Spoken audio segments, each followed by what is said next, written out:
talk one-on-one to so many friends, cousins, and nieces and students. So I thought it might be helpful to do a formal talk on this. I've rehearsed it many times. So I'll just give you a sense of what I know. Or uske baad we'll open it up for questions and specific questions. So it'll be more of a conversation. I am having it recorded for future things. So if you want to keep your name anonymous, that's completely fine. So can I get a sense of who is in the room? Like, how many freshmen here, sophomores? Freshmen, sophomores, kitne hain aapke? First year, second year? Second year? Third years? And fourth years, seniors? And how many of you are thinking of applying for the Fulbright? Or what kinds of programs? Of course, it's not easy to know right away, because you apply. There are a ton of places of the jazz acceptance. But what kinds of programs? Like, how many people are interested in applying to some kind of program in education? And other programs that are of interest? So I had a question about this. I was interested in education policy, but then I'm also mainly interested in international peace and conflict studies. So I do not know if that program is offered as such. So can you only apply in public policy areas, या फिर terrorism studies and peace and conflict studies? Those are also offered. ठीक है, I'll address that in a moment. So that's one. Are there other people who are interested in peace and conflict studies? Political science, ठीक है. And then other areas, law school, anyone interested in law school abroad? Yeah. Okay. Masters, sorry, go ahead. No, I was just saying I was interested in political science. Political science. Masters or PhD? Eventually, hopefully, PhD. PhD. Other people interested in a doctorate? PhD economics. Okay. And thinking about masters might do PhD? So you guys are a good sample of where most people are, and exactly where I was about 10 years ago, 15 years ago. I grew up in Lahore, and I did my FA from Kinnaid, and then I was supposed to stay in Kinnaid, but somehow ended up in the BBA program at Lahore School of Economics, somehow. And ended up doing a BBA over there. The bachelor's program was only 2 years, so I did that. And then I was in the US and I wanted to apply to law school. But because my undergrad was only 2 years, I needed to do 2 more years of undergrad work before I could qualify for a grad program in the US. So you guys won't have that problem because you've already done, or you would have completed a 4-year undergrad program. So for that, I got into Rice University in Houston, and I did a BA in political science over there. Transferred all my credits, and from there I was applying to law school. So I have a lot of advice on what not to do to get into law school, because I tried many times and I have a ring binder of rejection letters. So I tried to get into law school, but it didn't happen because some programs are very heavily, graduate programs are very heavily dependent upon your standardized test score. So if it's the GRE, LSAT, MCAT, GMAT. But other programs will look at the full application. So what does that mean? It means that sometimes, you may fuss a lot about कि आपका GRE score नहीं अच्छा. But you may be applying to a program where it doesn't matter as much. But I'm just giving you a little bit of background on myself, and then we'll look at the application process itself. So then I took the LSAT 2 or 3 times, but my score stayed at the national average. It would not go up. I think it was the only test that I could not work hard to, improve my score. And the LSAT is designed like that. It tests the way you think. It's not like the GRE or GMAT, कि आप उसके लिए course लेते हैं. I mean, some people can do it better, but not everyone. So I didn't get into law school or a good law school. So then I decided, my advisor said, "Okay, why don't you apply for a PhD program, because you have great application, but law schools, like very much like medical schools, only look predominantly, they heavily weigh your test score. So you have great application, and I didn't have a master's. In the US, you don't need a master's to apply for a doctorate. In the UK, you need a master's to apply for a doctorate. That's why the UK, or in Europe, the doctorate is shorter. It's about 3 to 5 years, at most 5 years. But in the US, it's at least 5 years. Even if you have a master's, you have to do another one, and then it goes on. So I applied for PhDs to the same set of universities, either my law school PhD, and then I got in across the board in all of them. So that just tells you that I was the same applicant. There was nothing amazing that happened on my CV or anything in that time. If anything, I was out of college 1 year and working at, my uncle gave me a job to put on my resume so it doesn't look like. But it was the same application, same personal statement pretty much. But it was applying to a program. It wasn't applying to Harvard Law anymore. It was applying to the PhD program at the Harvard Grad School of Education or sociology program at some other school. And I got in across the board in PhD programs. So that just tells you that the admission process is very different than, there's a whole strategy and technique to it. So whether you get in or don't get in someplace is not really a comment on your competence level, because there's really like some secrets or keys to how to navigate the process. And I think this is what I hope to give you in this talk. Like, what are some things that I have learned? This is in no way a book to be published on, which I've done research and these are the admission counselors they बैठ के बताया. This is my experience on applying to graduate school. So just keep that in mind. So I'll talk about applying to a master's program and a doctoral program, and we'll probably go with the components of the application. So it's about 5-10 right now. We'll spend about 20 minutes talking about that. I think I have you guys till 6 o'clock today, and then we can open it up for questions. So when I applied for the PhD, I got into a number of PhD programs without a master's, but Harvard took me in a master's program. They didn't take me in a PhD program.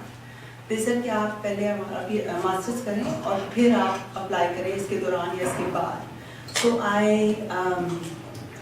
I said no to all the PhDs and took a gamble on this 2-semester master's program at Harvard, which they did not like. And then within a semester, क्योंकि fall में start होता है और December में अगले साल की applications due थी, I applied for the PhD program and got in the Harvard PhD program. So I have been an applicant to a master's program, and I have been an applicant to a doctoral program. Let's talk about the different components. There's the actual application का जो form होता है. Then there's the GRE. Then there's the personal statement. There's your resume. And then what else is there? Your letters of recommendation. So the 5 pieces. So the application. First of all, deciding how do you pick the set of schools जिनको आपने apply करना है. And this applies to any field. Mine was education में masters, education में doctorate. I applied to sociology and a rural sociology program also. Some of it spills over to other fields also. Economics might be a little different, but political science it applies to as well. So deciding कि आपने कहाँ apply करना है. Again, in the US, there's this website called US News and World Report. उसपे there are a lot of programs listed, universities listed, and you can sort them by the program. So I would recommend कि आप अपना एक वो बनाएं, depending upon how much money you have for application fees. So you do like, you pick, say you have space for 10 applications. आप उसमें देखें कि मैं 3 applications जो हैं अपने top schools के लिए लगाना चाहती हूँ, 3 जो हैं वो middle level schools और 3 मेरे ऐसे backup schools हैं कि हो सकता है कि अगर उधर admission हुआ तो I might not even go ahead with the program, but at least मुझे कहीं से acceptance लगा तो आएगा. And it is good to apply with that, because when the time comes when you're waiting, it helps to have a sense कि वहाँ तो admission हो ही जाएगा, तो फिर देखी जाएगी. So I would say do have a couple of backup schools. And then if you have a lot of money that you want to devote to applications, you can just multiply the number. But you should have like the middle tier schools, the top schools that are your dream schools, and I encourage you, you must apply to the dream schools. The only thing common in everyone at Harvard, there are a lot of very different people at Harvard, the one thing in common in all of them was they all filled out an application. There are not a number of people much smarter than me who didn't get into Harvard because they were too scared of a rejection letter. So you have to have the confidence that I honest to God, applied to Harvard for a rejection letter. I was like, I want one moment of Harvard's time with my name on Harvard letterhead. But you know, so you have to not be scared of that. I mean, it doesn't feel good, but you have to be okay with that. You have to be willing to apply to your dream schools. So that's that. And then so you pick from there, कि आपने क्या करना है. If you are, like my law school application, when I didn't get in and I was like, okay, now I have to apply for a doctoral in education or a master's in education, I went back and I looked and my law school personal statement spoke a lot about education in that. It's just that growing up over here, I had only thought of 3 main careers, doctors, engineers, and lawyers. And I wanted to be in the development, public policy space. So I thought that law school was the only way. When my advisor suggested that apply for a PhD, I thought that was something that people much older do, or that are open to it. So also keep in mind that you may have grown up in a place where you guys are sort of exceptions in terms of how much you are willing to dream, how much you're willing and your parents are willing to let you be different. Your parents are perhaps also on many metrics first generation of something. So you have grown up with certain assumptions. And having grown, like your peers, your friends, your neighbors, your classmates, they may have grown up with certain assumptions like I did, you know, you're a doctor, lawyer, or engineer, but they may not hold. So just be careful about that when you think, well, no, that doesn't happen, maybe it does. So I've grown up with the assumption that PhD is something that people do much later in their life, but actually the trend is that they are taking PhDs right out of college and masters now. So, so that's how you would pick which schools you want to apply to, and then have the 3, and then multiply the number accordingly. And then also think about if you're thinking, like I wanted to be in the development sector. My law school application also spoke about education, but when I was looking at programs, I thought that I could do a doctorate in education. I could do it in, like I said, I applied to a rural sociology program. I applied to PhD in sociology programs, even though I had not taken a single course in sociology at Rice. But I made that case, and I'll talk a little bit about that in the personal statement aspect of this talk. But so don't also be limited by, I just want to do political science. Think about what are some other disciplines by which I could go, or what are some other disciplines that are suited to my coursework at LUMS or otherwise, or my activities otherwise. Jiski basis pe I could apply to other programs. So think of certain state schools abroad that may have some very interesting things going on, and put them in the mix if you can. So that's just the very basic application, just the biodata, basically. Then the second thing is the test scores. This we spoke about a little bit. If you're thinking of applying to an MBA program, GMAT is important. My GRE score was actually, the verbal was good, the math was totally at average, and I mean, that's just what it was.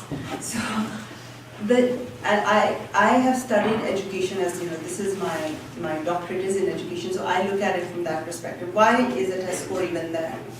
Why should one day, 3 hours spent on one day be an assessment of your aptitude? The test score becomes, if you notice, like at high school, the SAT is very high stakes. But as you get more advanced in your work, you sort of in your academic trajectory, the test score starts becoming less and less important. But why is that? It's Primarily because at high school, everyone has sort of taken the same kind of courses, same kind of extracurricular. So it's hard for the admissions committee to tell one applicant apart from the other. The test score is one way of individualizing how one applicant is unique.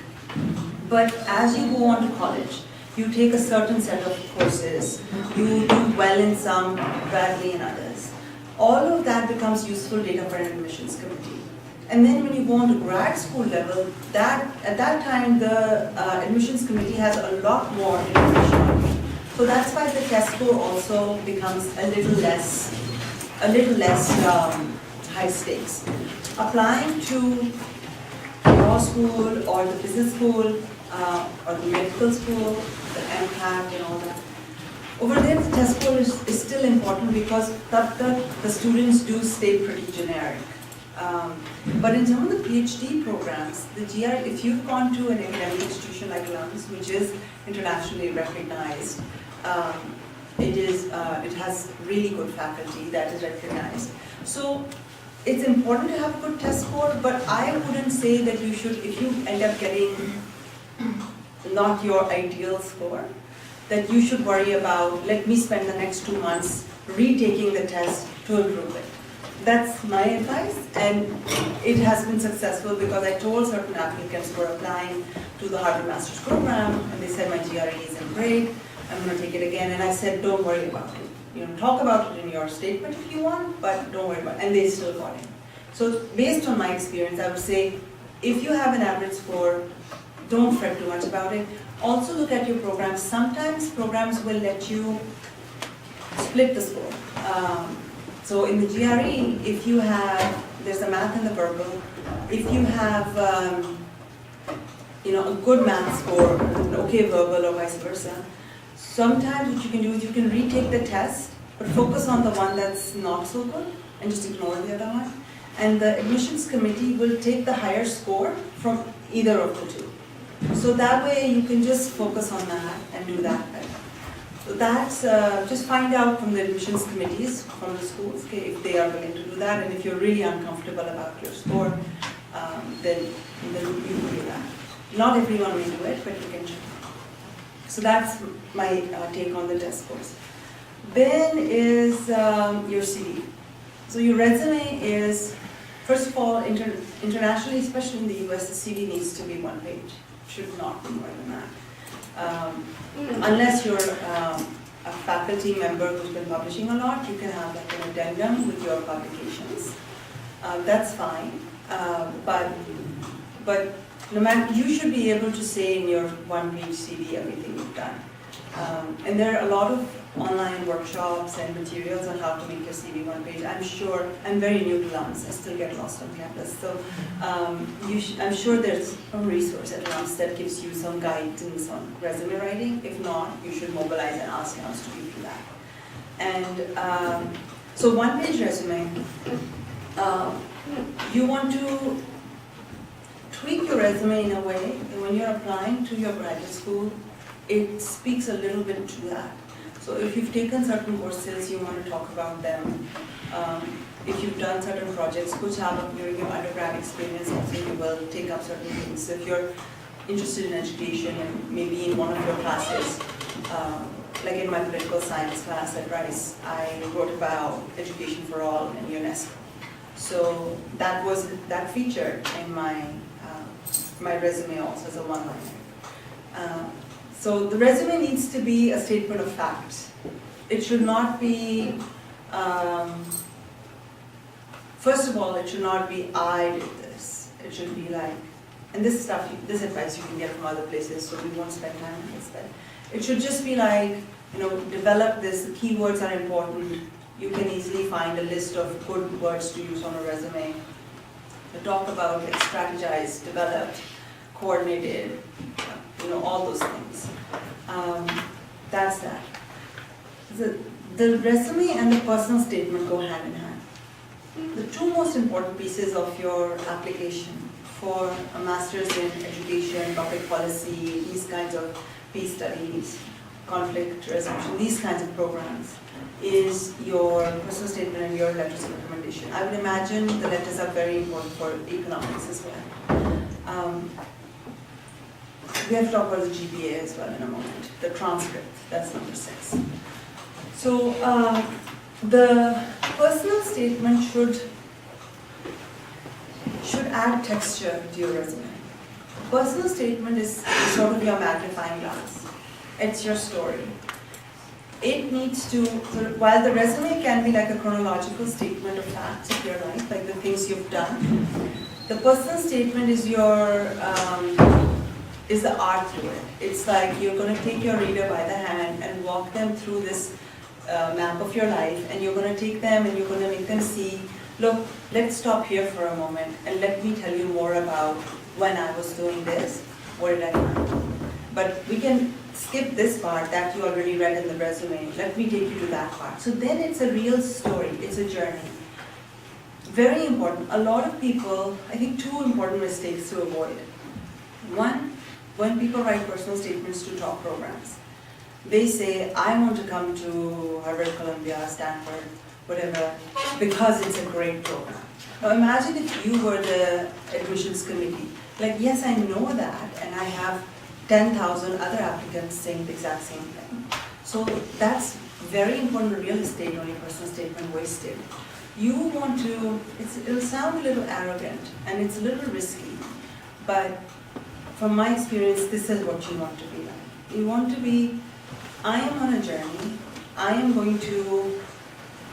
trying to understand the challenges of education or, of development in Pakistan, conflict in South Asia or around religion, politics, whatever it is, whatever your thing is, I'm trying to figure this out. This is how I got passionate about it. Then I went to to LUMS, I took this course, I wrote a paper on this, I was left with these answers, but these several more questions. Then I did this, I took on this summer internship. So you're telling a story, and you're saying that now the natural next step for me is to do a master's in this program. Whether or not your university takes me, I am going to be on this trajectory anyway. It would make sense for me to go through your program because you offer these courses, you offer this faculty, you have these resources. This is the most efficient way of me getting there. But even if, don't say this part, but in your mind, right? But even if I don't go through your university, I am going to get there through a longer path anyway. So that's sort of the confidence you need to have, and you have to believe in that. And you have to live that experience, whether or not it is. The university is interested in people like that, whose claim to fame is not that they got in to some top program. Top universities take people who are going to excel in their life anyway. They are not, Harvard is not independently amazing. It's just one place that everyone who is amazing just gathers. So, and Harvard takes the credit. The same is true of LUMS. Like all of you are independently amazing. Even if you had not gone to LUMS or some other school, you would still be amazing. So you have to remember that, and your claim to fame in life cannot be that you got admitted into a program. Even after you get done with LUMS or Harvard or whatever, when you do your work, it should speak volumes. And then when someone finds out that you went to LUMS, they should be like, of course they went to LUMS. Why wouldn't LUMS take them?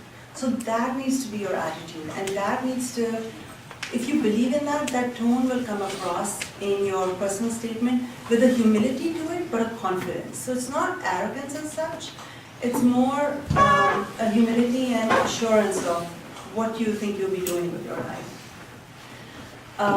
So that's one thing that's important in the personal statement is to not be saying, please take me because you are amazing. It's a little different. And the other thing is that to really avoid is to not have your personal statement be a sob story. That look, this happened to me, and then look, then this happened, and then I did this and that. I think a lot of schools take people with the top, like not SME schools. But there are schools even better than that, who take a lot of people like me who are very average years. Everyone, I think, in some of the universities I went to, both Rice and Harvard, they were resilient people. So they had significant challenge in their life and they overcame it.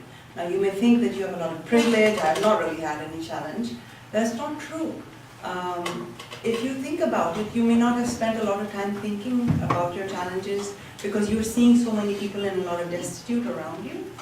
But each one's story is a story of a lot of resilience. And you need to find out what that is. But you can't make it about, look at the kids begging on the street in Pakistan, and I am the person, let me convince you to come and fix that. You need to take that in the backdrop, touch on it, but then also discuss like how you think you can be a part of the solution, or why is this university's program going to help you figure out the solution. So it needs to be a story of resilience. It talks about your challenges, but it doesn't get hung up on them. Okay, you know, I did this, and it can't be it's not a gossip session with your best friend. Okay, look, let me convince you on how strong I am. You say that, but you move on to other things quickly. So make it a story of resilience, and don't make it like a story of, it shouldn't be negative is what I'm saying. Even your difficult experiences should be framed in a positive light. That, I grew up in Pakistan, we had these challenges, and they actually made me stronger. It's in a very simple country. The other challenge with the personal statement is that a lot of times when we're in college, we don't really know what the hell we're doing. We are just like, I don't know what I want to do in my life. We're taking courses and frequently just discovering this is what I definitely do not want to do. And that was given me in economics. And so that is huge progress, by the way. When you take a course, you're like, okay, I got it. I know for a fact that I don't want to take the advanced course in this. That's exactly what you need to be doing in undergrad. Sampling everything and figuring out, okay, I have this basic skill set, but this is a space that I think I might be going towards. But then how can you tell, when you're writing your personal statement in your grad school, how can you tell that this was always my plan?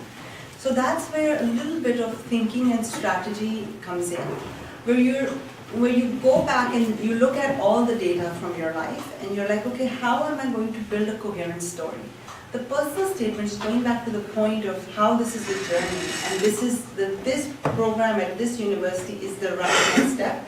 You have to go back and see, okay, I could weave a whole thread around this, my life, on the issue of conflict studies. I could weave a similar thread on the issue of, political science in general, or around education, whatever. But then you have to see which one of it is going to be most compelling.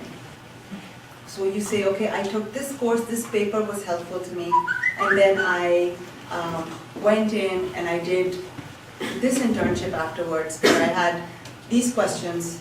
I learned to do this kind of methodological research, but I felt I have the tools, but I don't have the context. That's why I applied to this nonprofit. Now you may have applied to that nonprofit because you ended up finishing that semester without getting any kind of a summer internship, and your uncle gave you a job, much like my uncle did. But still, you're still that amazing person who ended up in that and who made the most of that opportunity. And you must have learned something out of it, even if you learned that making photocopies is a waste of my time. So you can be like, wow, what a waste of resource is this, that someone with my qualification is sitting here and just making photocopies. So you see, when you were making photocopies, you were not thinking, how is this going to feature into my application? But when you look back, there are 3 or 4 different stories that can be told. And you really have to know which one is most compelling for the program that you're applying to. So that's sort of the chicken or the egg struggle with the thing. So don't worry about it if you're right now in sophomore year and you don't know what your story is, but you can always figure it out later on. And some of you are probably doing that right now as you're applying. Then we'll talk about the transcript and then the letters. The transcript, your GPA. GPA is important. If I had only gone to schools in Pakistan, like if I had just done Lahore School or Canadian College or something, I'm not sure. I don't know if I'm definitely sure that my GPA would not have been as reliable if I had gone to a US school. LUMS is different. LUMS is known internationally. I think when I was filling out an application for grad school, and I was putting in names of, this was like 10 years ago when I was applying. LUMS showed up 10 years ago as one of the schools listed in, I think it was the only one from Pakistan that existed at that time. So you will have that advantage that a good GPA from LUMS will be a good GPA anywhere. But what if you have a bad GPA? So that's also fine. I had a friend who came to Harvard, and her challenge was that she had been diagnosed with cancer when she was an undergrad. And her GPA went down. But she addressed it head on in the personal statement. She said that my GPA went down for these reasons. Now, you may not have had cancer, it could have been some other reason. But then when I came back, look how my GPA improves. So you have to make it easier for the person sitting on the admissions committee. There will be someone who will be a skeptic, someone who will like your application. You have to make it easier for the person who likes your application to counter the one who's going to pick out your weaknesses. So maybe you'll add an addendum to your personal statement, and you'll say that I want to address this particular semester, or this particular course in which or this particular whatever, because of which my GPA is pretty average, or because of which this course stands out as a sore thumb. This is what was happening, but look how, if you look at this other part of my story, or this other part of my transcript, this is who I am. So this is part of my story, this is not who I am. So you need to address it head on. And that, I think, is your very comfortable way out of having a poor GPA. Now, if you have a poor GPA just because you didn't study, that's harder to defend, but I would argue it's still defendable. You can still say it. Finally, the letters of recommendation. They count a lot. They count a lot, particularly for doctoral programs. For a master's program, it doesn't matter if the Chief Justice of Pakistan writes you a letter saying that, she's a great kid, she's wonderful. I've known her for 12 years, since she was 6 years old I've known. That letter is not going to get you anything. If someone from some non-profit who doesn't even work there anymore writes you a letter, but it talks about she was here, she worked on this project, on this part of it, and this is what she did, I gave her this task, this is how she failed, but this is how she fixed it. And that's a real, an in-depth knowledge, that is a stronger letter. So for the letter of recommendation, you really want to think of it as a sister to your personal statement. So the CV is there, the personal statement is your story, and then the letters are this third party reflecting on that same story. Sometimes, in fact many times, I actually urge you to do this. When you ask your professors or people who you've worked for, you want to ask them, will you write me a positive letter and will you write me a timely letter?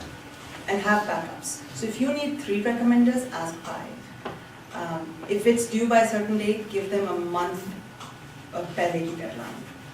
And give them plenty of time.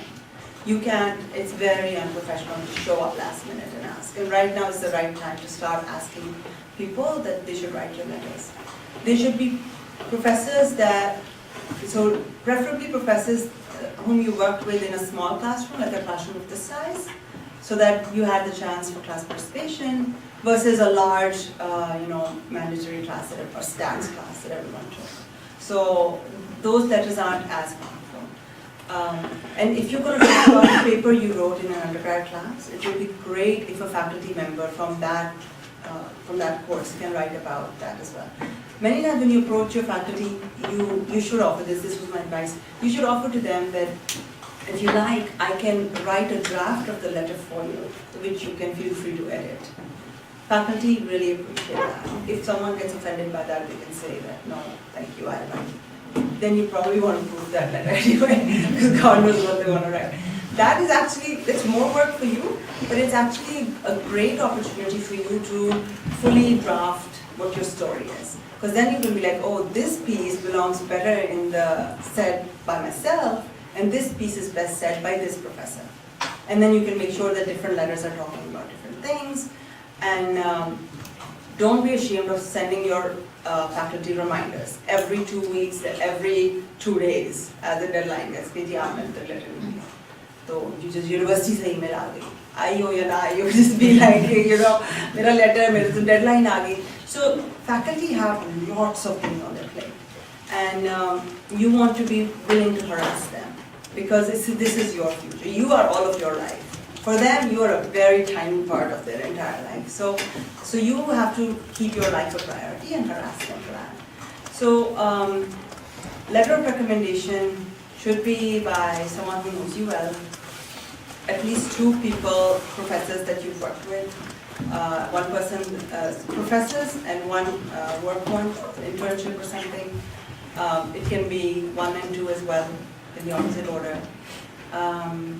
And it should be positive and timely. One of my letters came from someone in whose class I got a B. And she wrote in my letter that, you know, she was a good student, she wasn't a great student. But, you know, I was coming from Pakistan, and I think it was pretty powerful that I was a good student in her class. And she wrote good things otherwise, and that letter worked too. So don't be discouraged by that it has to be like a letter of full praise. Sometimes a nuanced letter is a more powerful letter. It means that when they're saying the negative stuff, that means when they're saying the positive stuff, they mean it as well. So be comfortable with that too. I think we covered everything. If something else comes to my mind, I'll let you know. Ma'am, can I ask you a question, or should I keep it at the end? Just 1 second, I'm going to finish this final thought. I did not apply through the Fulbright program. I was already in the US, so I cannot unfortunately give you advice on that. But I did apply to a different scholarship. It was the Jack Kent Cook Foundation. They are the highest paying after the Bill Gates Foundation, and they're open to international students. The application is gruesome. It's just like, you know, you need 5 copies of this document, 15 of this one, but only 7 of those stapled. It's like that. And I think that's their way of clearing out those who just can't put in the hard work. But it's a really good option that I encourage you to look at. Yeah, so I think we should open it up. We have about 20 minutes, right on time, to take some questions. And I can stay here longer, even if we don't get everyone until 6 o'clock. Okay, so I had a question about the letter of recommendation. So are we supposed to get the letters only from those professors who we've taken courses with that are relevant to our masters, or do we take can we take recommendations from, say, a writing and communication instructor, but she knows me well, I've PA'd with her and stuff. So I think that someone who knows you well is more important. And so in this case, for instance, you would feel like, okay, my stronger recommender is someone that I've worked with, but in an unrelated class. So what do? Then in my personal statement, maybe I can be the one who talks about this class that I took. If it was the other way around, that your recommender was someone who was already going to talk about your paper, then in your personal statement you could use that space for talking about something else. So you see how they balance each other out, and everyone's application is unique. I want to apply to a master's leading to a doctorate program in history. Given that, but I have no experience, absolutely none, insofar as work is concerned, the way it's traditionally conceptualized as an internship or something of that sort. But other activities are there. So in that way, so firstly, how sort of feasible is it to apply for a master's degree, obviously from an undergraduate program in a setting like LUMS? And second, how much does work count in a field such as history? That's actually a great question, because it reminded me of a very important thing I wanted to tell you about. First of all, if you're even thinking of applying for a doctoral program, don't apply just for a master's. Apply for a doctoral program. Because many times what they'll do is, which they did with me, was they'll say, we can't take you in the doctoral program, but we'll take you in the master's. Or they'll take you in the doctoral program, and 2 years into it, you would have done a master's anyway. It would be a master's that you will get for free, because PhD programs are, you don't have to pay tuition.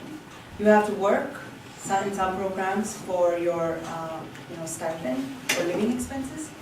But that's better than paying for 2 years of master's and then applying for a PhD if you're applying to the US. Because then when you apply for a PhD after your master's, you will still have to do a master's. So first of all, keep in mind that if you're thinking of a PhD, apply for a PhD straight out. But you could also apply for a master's as well. That's not, if Fulbright is not letting you or for whatever reason. Now, a thing like history or say political science, like what is an internship in political science? What you do is, these are all disciplines. These are heavyweight, this is not fluff like education. This is like, math and physics and history and poli-sci. Education, business, health, these are fields. This is a very different kind of a doctorate. The history and political science, these are disciplines. Those are very different kinds of doctorates. In those applications, you want to emphasize research. You need to be able to say research as many times in your application as you can. Think of different ways of saying research. Think of scholarship. You need to come up with. You need to tell them that you're someone who asks questions. You need to show them that you're the kind of person who can sit with the problem, not have the answer, but still be motivated enough. The dropout rate of PhD programs is very high. It's because it's not for everyone. If you feel that what you want to do in life, you can achieve without a PhD, don't do a PhD. It's very expensive in terms of your time, in terms of your just mental health, in terms of your personal life. You have to be far away, you have to live on a budget, it's all those things. But if you feel you really want to do a PhD, it doesn't mean that you want to be a professor. I don't necessarily want to be a professor my entire life, but if for whatever reason you want to do a PhD, you need to write an application that talks about that, okay, I want to do a master's and a doctorate in history. I have spent my time in my undergrad doing research with these faculty. These are the reasons why I got interested in history. This is the part about history as a whole that is interesting to me. Is it the history of a people? Is it the history of a country? Is it history in general? Is it the history of history? What is it about it that, and how did you get interested in that? Many times, like I think, if not 100% of the doctoral students I know, changed their topic once they got into the doctoral program. That's completely acceptable. What you do need is the ability to show them in your application that you can think like a PhD student, that you can think like someone who can articulate a research question, think about which are the faculty that you want to work with, and why that makes would be helpful. Two other things that are important here, which relates to your personal statement. So when you're applying to 10 programs, how do you customize your application? So the way I did it was that my personal statement was entirely the same. There was one paragraph in which it was University of blank, and faculty, there were 3 blanks for faculty, and then there were subsequent 3 or 2 blanks for keywords of what they studied. And that was my draft version, and then I made saved copies of it for each university I was applying to. This is a good way of finding out what to plug in. When you open up a university's department or school or program that you want to apply to, and you see these are the faculty that I want to work with, go to their faculty profiles. Read how they describe their research interest. You don't have to spend too much time reading their papers and stuff. Read the titles of their research interests and their papers they've written. At most, read the abstract of the field. That will help you think, and this applies to Econ PhD as well. That will help you start saying the same thing in the way academics say that. So I could say teaching, or I could say instructional practice. You see how they're different? They're the same thing. But in academia, people use certain words. So you want to start sounding like a PhD student. read those profiles. They will also give you important keywords. If you have no idea what you want to study, you just know the name of the program, conflict studies, spend that time looking at faculty profiles and seeing, oh, this seems interesting, and build a compelling application out of that. So you should go to profiles of professors of history on different university websites. You could even just do a search for articles on history, like put in the keywords that are interesting to you in the LUMS electronic journal articles, and see who are some of the professors that, like if there's an article that appeals to you, you should go and see which university is that professor at. Maybe you decide not to apply to that university, but go to that professor's profile and see how is he talking about this issue. You know, maybe he's done a study on how is education used for social reproduction in Brazil, but that gives you the language of talking about in Pakistan. So that may be one way of picking the faculty, and then you want to plug those in for each personal statement and pick it up. And that, applying for a PhD, for a master's, you want to show that you are a practitioner, that you are a doer, that master's students are consumers of knowledge. You need to show that you are an intelligent consumer of knowledge. PhD students are producers of knowledge. You need to be able to feel like, I know that this is the knowledge that's out there. If you're applying for a PhD program, you can say, I've taken the coursework, I know this stuff is out there. It's not solving the issue that I'm trying to see. Like in my case, it was like, we have the answers from Latin America, even from India, on what works in education. But I want to understand, why is Pakistan's education system resistant to change? Like why aren't those solutions sticking over there? There's a gap in knowledge over there. So then you go in and you work, I work with top professors in politics of education, and that's how I filled that gap. So you see, you go, I didn't know this term politics of education, but that was the title of the first course I took. So read course titles and that will give you those keywords to plug into your. Research proposal, insofar as research proposal is concerned, how far should it be specific in the sense of, for example, if you're applying directly from a bachelor's to a doctoral program, if it seems very specific, then it seems almost as if you're making stuff up as you go along, and then you don't know about it. So what sort of balance should be sort of be aimed for? So you don't want to talk too much about it. You want to definitely have clarity on a theme. You don't want to have the research question. I mean, it takes us years to figure out what the right research question is. That's what the doctoral process is about. But you want to have the right idea. You want to be clear that if you can't say, I want to study teachers, you have to be able to say, I want to study teacher professional development as it's done for teachers who have been in the classroom for 5 years or who are current teachers but are not doing well. In rural settings, perhaps. That's very different. Now, after getting in, I may decide not to study teachers at all. I may decide to study the curriculum. But when I was applying, I could show to them that I could articulate a research interest. You need to be able to articulate a research interest, not necessarily, these will be my methods, this is my research question, this is my literature review. This isn't a research statement. This is a personal statement. One other very important advice on the success of your personal statement, potency, is directly proportional to how many people in current PhD programs review it. So, because I was already in the master's program, I had access to a lot of doctoral students who are currently in the doctoral program that I was trying to get into. Anywhere, it's just a general rule of life. If you want a person's job, or if you want to be working in a certain bank, you will go and talk to the person who's already working there. What did you do? Who did you talk to? What is your experience like? It's exactly the same. I wrote down basically I just used my law school personal statement and I tweaked it a little bit, and that was my best idea for my personal statement for a master's and PhD. But then it went through 16, 17 different reviews by current PhD students, advanced and junior. And then someone was like, oh, the Harvard Ed School prides itself on methods. So talk about methods. There were so many little things.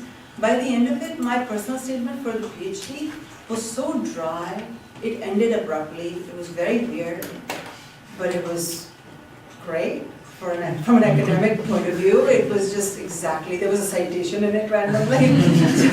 But I could not have come up with that. But it was entirely because there were people who knew what works giving me these ideas. So you, being at LUMS, are perhaps already connected with your seniors who are now in programs. Maybe not the exact one, but who are somewhere in a master's program or PhD program. You want to write to them and ask them if they'll review it. You can ask them that if they would share theirs in confidence with you. Another advice is that whoever you talk to, ask them for 2 more people they would recommend that you speak to. Maybe they won't connect you to anyone, maybe they will. That's one way of expanding the network. You need at least 6 months to have a good, successful application. This is a lot of hard work, I'm telling you. So if you're willing to put in the hard work, you can get into it. There's a lot of just technique to it. It's not like just brains. So can you shed some light on what needs to be done to get into a good public policy master's program, for example, maybe in urban planning?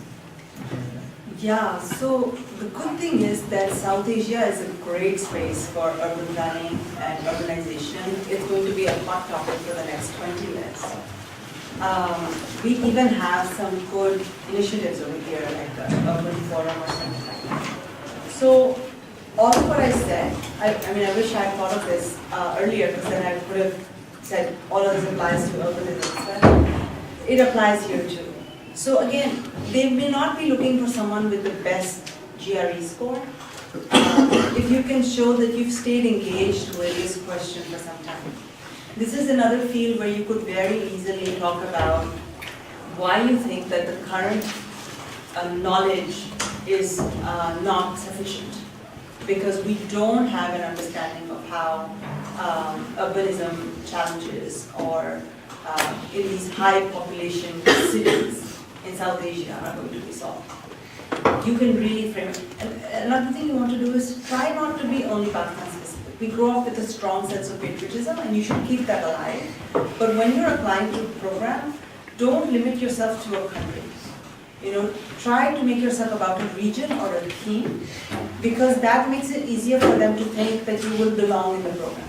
There can be a top program, but if you are a great candidate and a top program, but if there's no fit, they won't take you. And they'll do you a favor, because you will end up being in a program for 7-8 years of your life, completely frustrated because you'll have no mentorship. You'll probably end up writing a thesis or doing a master's and stuff that does not interest you. You'll pay a lot of money for it and come back without any real skills.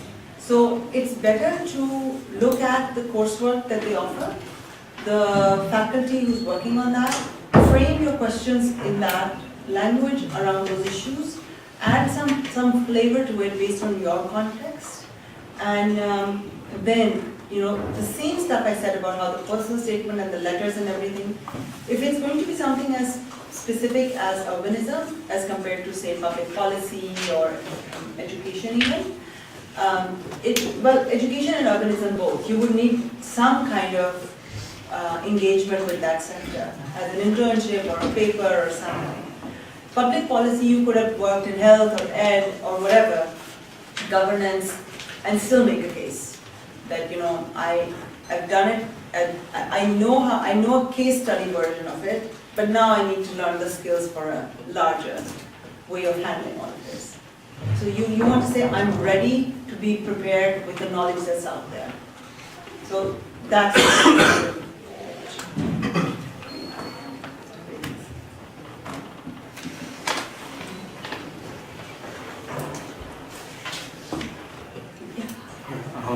my question is, generally, I just know that I'm interested in social sciences, right?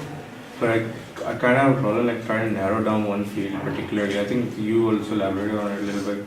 So is there any tips for narrowing down one field when you apply? Because I've taken a lot of social sciences courses, I like them, I've done well in political science.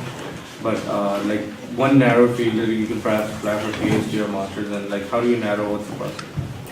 Within political science, how do you narrow your research? Yeah, within generally social sciences.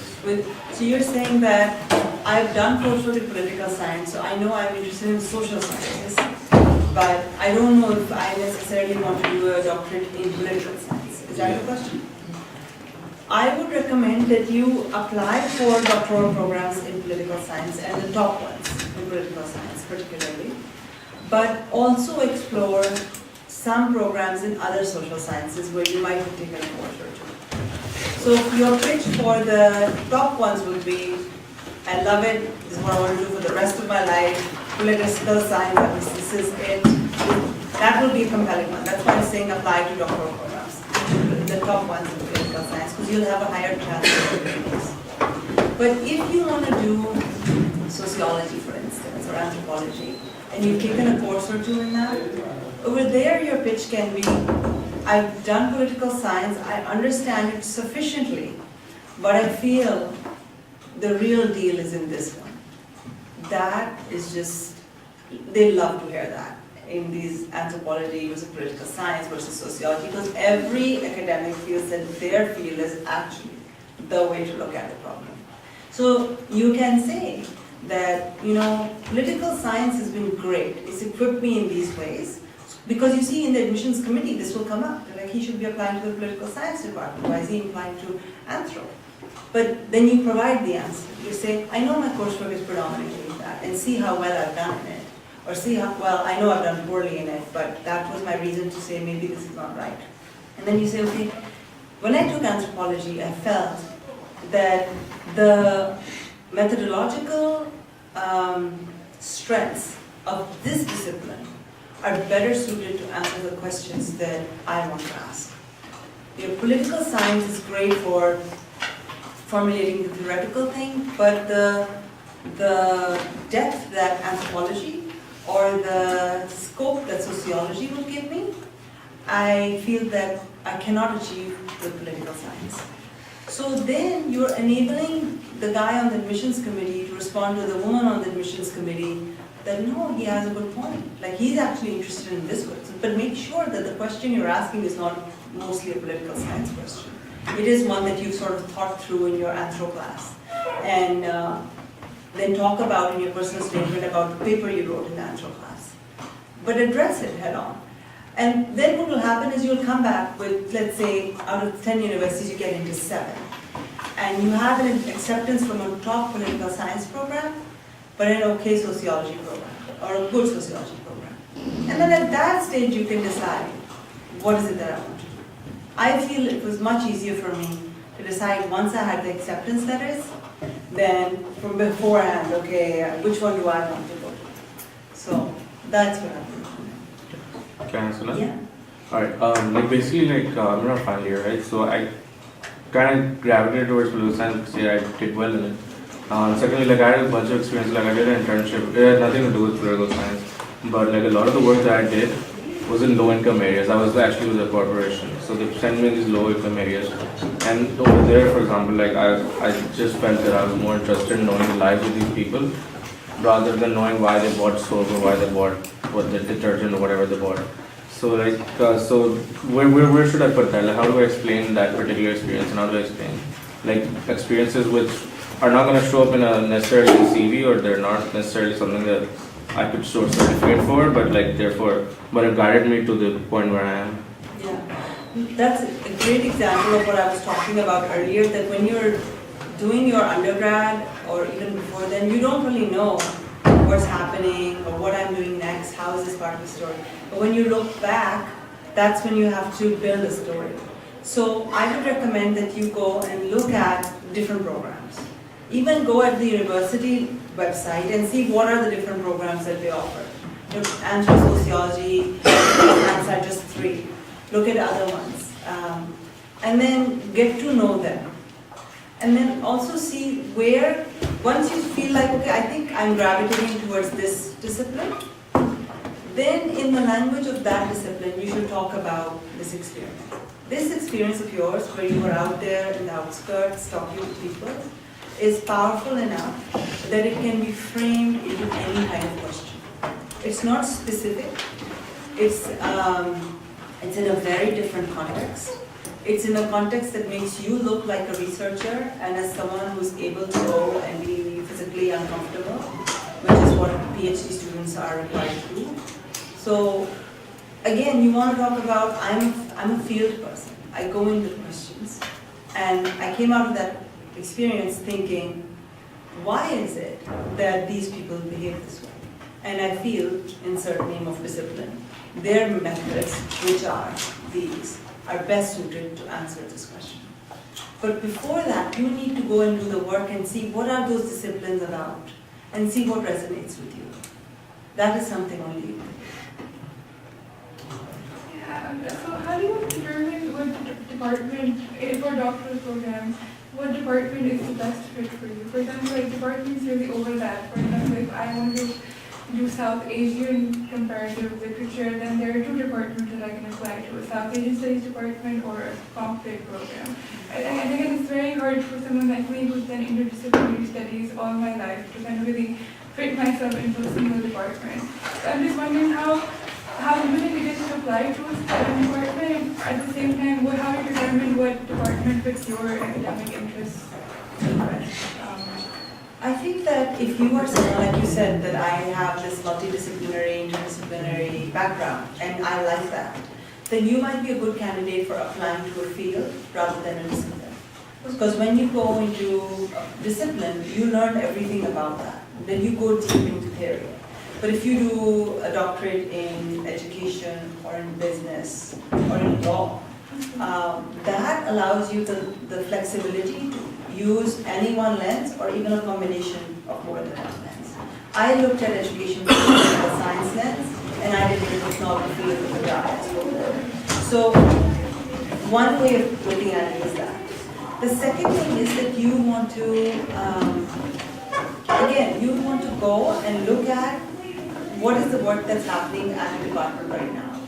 If the faculty are all the same, and you feel like this faculty, maybe one or two people would be good advisors on it, but compared to this one, they are not. Like South Asian Studies could be a pretty multidisciplinary space, because that's a region, that's not a theme. So you could do South Asian Studies and look at urbanism, or you could do South Asian Studies and look at one issue from more than one lens, disciplinary lens. So it will really depend on when you go in deeper and you do your research, then which department offers that opportunity. Because they are not going to change for you.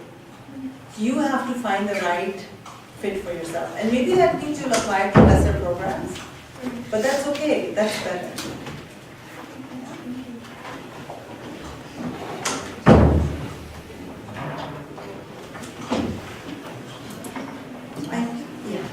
So I want to apply to a PhD program right after my undergrad. So would you recommend, like I want to do in a business school, PhD, for example, in management or organization behavior. So would a undergrad be enough? So it's a simple question, or I should first also look for master's options? You know, in honesty, I don't know the answer to that question, but I can tell you, like, from first-hand experience. But I can tell you from what I guess, I don't think you necessarily need an MBA for a doctorate in business. And this is why. An MBA is a very practitioner-based degree. A doctorate in education is a different, in business is a different kind of person. So you kind of have to position yourself as one or the other from the beginning. If, for instance, you've done an MBA and you worked in this private sector for a certain number of years, and you said, no, this is like, you know, I don't think this is the place for me, and then you applied, it would be hard for you to make the case. It would look like that you did an MBA and you were like, oh, I want to just try to change careers almost. But someone who's coming in and saying, why did the financial crisis of 2008 happen? I want to figure out, what does it mean when something is too big to fail? What did the bailout look like? And I'm just talking about my example from the US, because that's an example I'm familiar with. You could have a similar one based on your interest, which would be from somewhere else. You could say, what are the problems systemic in this bailout that are actually going to persist or keep us vulnerable to a similar financial crisis down the line? That's a very academic question, a research-based question. That's a very different profile than someone who wants to do an MBA. So for an MBA, I think that it's actually better, for a doctorate in business, it's actually better that you've not done an MBA. But you would be an ideal candidate to talk to some of the people who are currently in programs and ask them what they think, what they thought. You may even speak to some people who've done a master's in not just business, but business and, I think Stanford offers one. There's one in business and entrepreneurship or technology or something like that, who are not just straight up practitioners. And ask them, they most definitely would know people who are doing a doctorate in business, and they could connect you. You have to be ready to get a lot of people just not replying to your email, or just telling you, sorry, you don't have time. You just have to not be ashamed of that. And then you'll find your answers out there. I think what we'll do is officially we'll end so that people, if they want to leave, but I'll stick our